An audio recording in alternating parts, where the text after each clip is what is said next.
DSC పరీక్షల్లో జరిగిన అవకతవకలపై CBI దర్యాప్తు చేపట్టాలని డిమాండ్ చేస్తూ వైఎస్ఆర్ కాంగ్రెస్ పార్టీ ఆధ్వర్యంలో నిర్వహించిన నిరసన ర్యాలీని పోలీసులు అడ్డుకున్నారు. ఈ సందర్భంగా పెందుర్తి నియోజకవర్గ వైఎస్ఆర్సీపీ సమన్వయకర్త మాజీ ఎమ్మెల్యే అన్నంరెడ్డి అదీప్ రాజును పోలీసులు అదుపులోకి తీసుకున్నారు.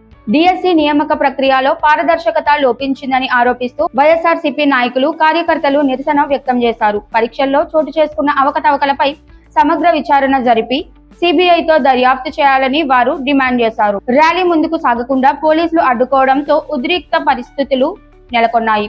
అనంతరం అన్నంరెడ్డి అదీప్ రాజును పోలీసులు అరెస్ట్ చేసి పోలీస్ స్టేషన్ కు తరలించారు. ఈ ఘటనతో పెందుర్తి ప్రాంతంలో రాజకీయ వాతావరణం వేడెక్కగా వైఎస్ఆర్సీపీ నేతలు ప్రభుత్వ వైఖరిని తీవ్రంగా ఖండించారు.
దాన్ని కూడా బేసిక్ ఫండమెంటల్ రైట్స్ కూడా ఇవాళ మీరు అపహాస్యం చేస్తూ మమ్మల్ని అడ్డుకునేటువంటి ప్రయత్నం చేస్తున్నారు. అంటే మీరు ఎందుకంత భయం?